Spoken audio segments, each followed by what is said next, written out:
de ce jour va être consacrée à la Pâque essénienne. Ben oui, c'est le moment de l'année où nous nous retrouvons pour Pâques. Si vous allez dans la rue et vous demandez, comme si vous faisiez une interview, vous demandez aux gens, c'est quoi la Pâque pour vous? Pour beaucoup, les gens vont avoir des pensées religieuses. Ils vont vous dire, oui, la Pâque, c'est la mort de Jésus-Christ sur la croix qui a racheté nos péchés. D'autres personnes vous diront, la Pâque, c'est un bon repas en famille. D'autres vous diront, c'est les enfants qui jouent à chercher les œufs de la Pâque. Ou d'autres même vous parleront de l'agneau pascal dans la religion juive. Pour les Esséniens, la Pâque, c'est avant tout une fête de la nature. Oui, une fête de notre mère. La fête du printemps. La fête du printemps où après l'hiver où les graines étaient restées enfouies dans la terre, eh bien là c'est le soleil qui appelle la germination. La germination à l'intérieur de nous. La germination de ce qui est beau, de ce qui est sacré. Mais c'est aussi une période où nous devons faire un don de soi. Mais contrairement aux religions, aux autres religions, où il y avait le don d'un être qui allait être sacrifié, crucifié, ou des agneaux qui allaient être sacrifiés aussi, donc où le sang devait couler, dans la religion essénienne, nous nous désolidarisons de ce type de pensée et de ce type de réalité. Pour nous, la fête de la nature, c'est la fête de la vie et pas la fête de la mort. Certaines traditions vont nous dire que Jésus est mort pour acheter les péchés de l'humanité. Et nous nous désolidarisons complètement de cette pensée. Il faut que vous compreniez pourquoi. Dieu a fait des lois. Tu ne tueras point est une loi fondamentale. Tu ne tueras pas la vie. Considérer que Dieu ait voulu qu'on tue un homme, qu'on mette à mort son fils, pour nous, c'est quelque chose qui est révoltant. Nous ne pouvons pas considérer, nous, Esséniens, que la mort d'un homme soit quelque chose de bénéfique à aucun moment. La mort d'un homme, c'est un meurtre. La mort de l'envoyé de Dieu sur la terre est le crime le plus abominable qui puisse exister. Je peux comprendre que certaines personnes trouvent mes propos choquants parce qu'ils sont effectivement dans une tradition qui leur a expliqué depuis leur enfance qu'il fallait la mort de Jésus-Christ. Ben non. Pour nous, nous considérons que c'est le plus grand des péchés qui soit, le plus grand crime qui soit, de tuer l'envoyé du Père. Père, Dieu le Père, nous a envoyé un Fils. Plusieurs fils, comme je vous le disais tout à l'heure, parce que nous avons eu une succession d'envoyés qui sont venus dans l'histoire de l'humanité. Mais lorsque les hommes se révoltent contre l'envoyé de Dieu pour le tuer, c'est pour nous, Esséniens, l'un des plus grands crimes qui soit. Outre le fait de la mort d'un homme, c'est en même temps chercher à vouloir tuer l'envoyé du Père, c'est-à-dire celui qui est venu nous instruire. C'est quelque part faire le meurtre le plus ignoble qui soit, c'est-à-dire vouloir nous séparer de Dieu, nous couper de Dieu. Parce que lui est envoyé par Dieu pour nous instruire, eh bien nous le tuons, c'est-à-dire nous fermons les portes dans le crime le plus horrible qu'il soit. Jésus était venu pour nous instruire, pour nous apporter la paix, l'amour, pour établir son royaume sur la terre. Et effectivement, certains hommes se sentaient gênés par cette lumière qu'il apportait. Et donc, ces hommes, malheureusement, se sont fait envahir par des forces sombres. Et comme effectivement il y a le libre arbitre sur la terre, ils ont utilisé leur libre arbitre pour la chose la plus abominable qu'il soit. Tuer le Fils du Père et couper ce lien qui nous unissait au Père, à l'alliance. C'était lui, à ce moment-là dans l'histoire de l'humanité, qui portait l'alliance avec le Père. Alors, quel sacrifice devons-nous faire si nous ne devons pas faire couler le sang? Pour les Esséniens, l'être humain a schématiquement deux parties. La partie visible que vous voyez, le corps mortel, le corps périssable, le corps qui retournera au recyclage. Et nous avons notre âme éternelle qui est là pour nous féconder, pour animer notre corps mortel. Et cette âme, comme vous le savez, elle est éternelle. Mais bien souvent, nous nous rendons compte que, avec notre corps, avec notre âme, bien souvent, il y a quelqu'un d'autre que notre âme qui parle à l'intérieur de nous. Ah oui, parce que si nous étions constamment branchés sur notre âme, tous, ça serait un paradis sur la terre. Et qui parle à l'intérieur de nous? Eh bien, notre ego, notre petit moi. Et c'est bien souvent lui qui va nous dire t'as envie de ci, j'aime ça, je ne veux pas de ça, ou faire des interdits, ou faire des limitations, voilà. C'est notre petit moi. C'est ce que dans la tradition on appelle la peau de bête. Eh bien, c'est cette peau de bête, celle qui fait qu'elle s'insinue entre notre corps et notre âme, c'est notre petit ego là, qui veut toujours quelque chose pour lui. Eh bien, c'est cette peau de bête que nous devons offrir en sacrifice à Dieu. Il ne s'agit pas de tuer quiconque. Nous ne devons pas tuer notre peau de bête. Nous devons simplement la laver, la guérir, en prendre soin, parce que nous nous faisons tous, dans le monde dans lequel nous vivons, nous le savons bien, nous sommes conscients.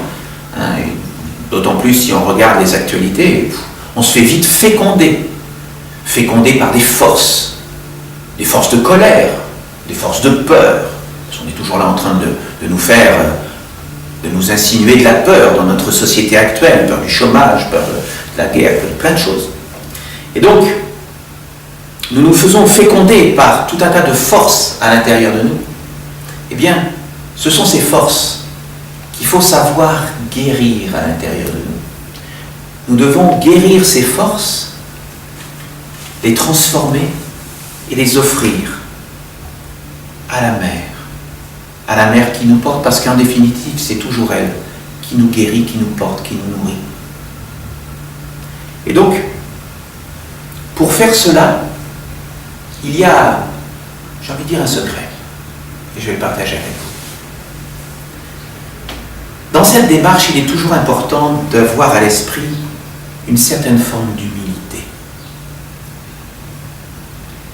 L'humilité est ce qui nous permet, en fin de compte, de reconnaître que nous sommes faillibles. Ben oui, nous sommes dans le monde de la dualité sur la terre. Nous sommes faillibles. Nous sommes parfois même faibles, parce que notre éducation et toutes les influences qui viennent vers nous sont là pour bien souvent nous affaiblir et nous faire penser que nous ne sommes là que sur la terre pour notre ego, pour notre petit moi mortel, pour notre peau de bête, qu'il n'y a que ça à nous occuper. Et donc bien souvent, voilà, nous sommes obnubilés par notre vie mortelle. Donc parfois nous avons cette faiblesse de penser uniquement à cela. Mais nous devons donc ressentir cette humilité pour nous en remettre au monde divin. Nous en remettre à la mère pour leur dire, ben oui, je reconnais, je suis faible, mais je demande de l'aide. En toute humilité, dans le sacré à l'intérieur de moi, je demande de l'aide parce que je sais que j'ai des faiblesses, j'ai des difficultés, et je demande l'aide des anges, des archanges, des dieux, l'aide de la mère, l'aide des monts divins.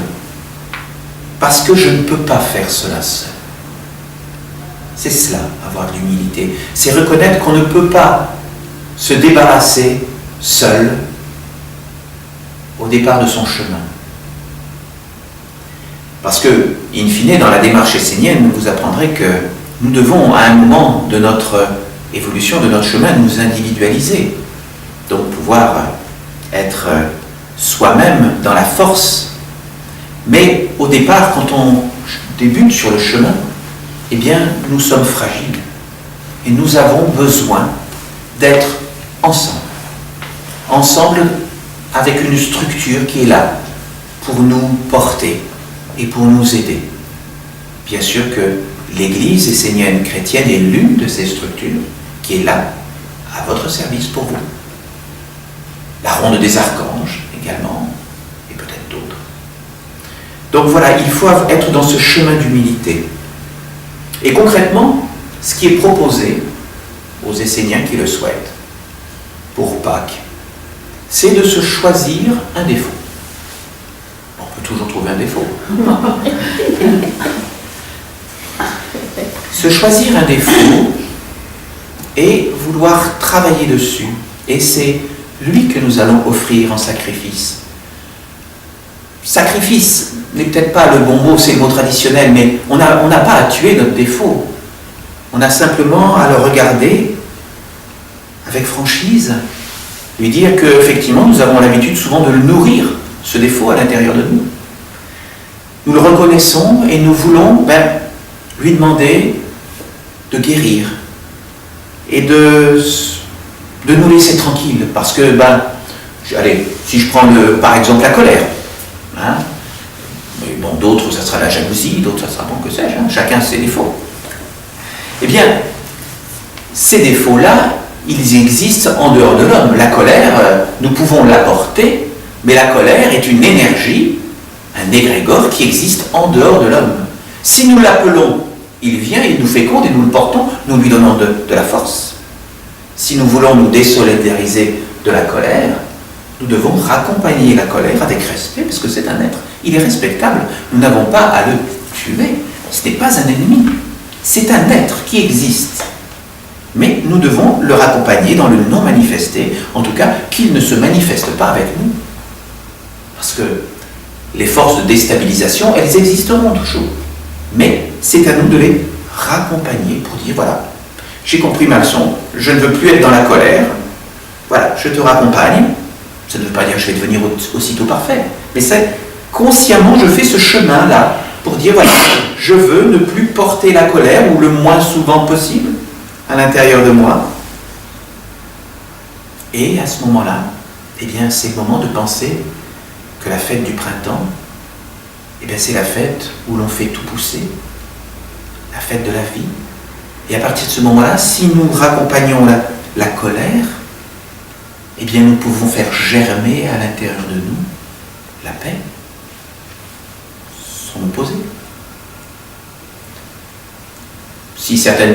Bon, je reprenais l'exemple par exemple de la jalousie, on peut penser à la confiance. Vous voyez, c'est à nous de trouver la vertu que nous voulons faire grandir dans notre vie. Parce que, vous savez, la nature a horreur du vide. Si on la raccompagne poliment la colère dans le non manifesté, il faut faire grandir à l'intérieur de nous quelque chose qui va la remplacer. Et il faut, par exemple, choisir la paix. Donc, faites grandir cette paix à l'intérieur de soi. Donc, voyez, Pâques, c'est ce moment-là privilégié. C'est ce moment-là où on va prendre conscience à l'intérieur de nous que, voilà, nous voulons nous libérer de certaines difficultés, de certaines forces qui peuvent nous perturber dans notre vie, nous perturber sur le chemin qui nous mène dans notre sacré intérieur. Et donc, en prendre conscience, raccompagner, guérir cette force négative pour faire grandir et pousser par la force de vie et du printemps la qualité, la vertu correspondante.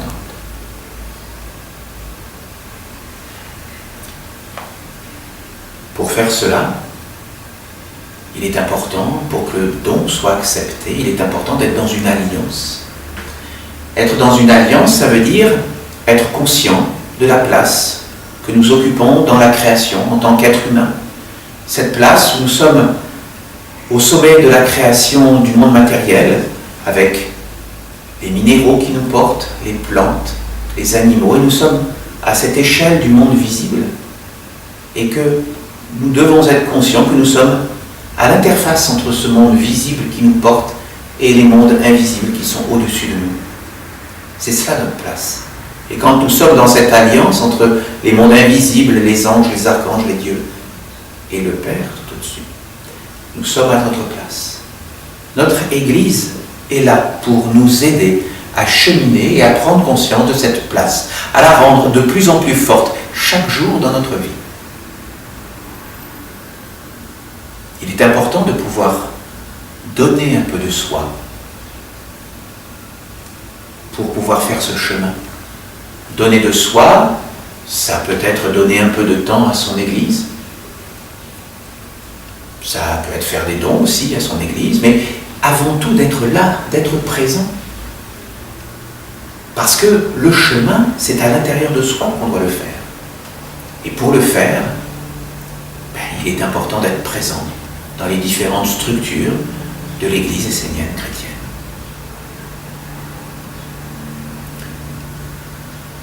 Faire le don de soi, c'est quelque chose de merveilleux. Et donc, je vous invite à méditer quelques instants sur la signification de Pâques,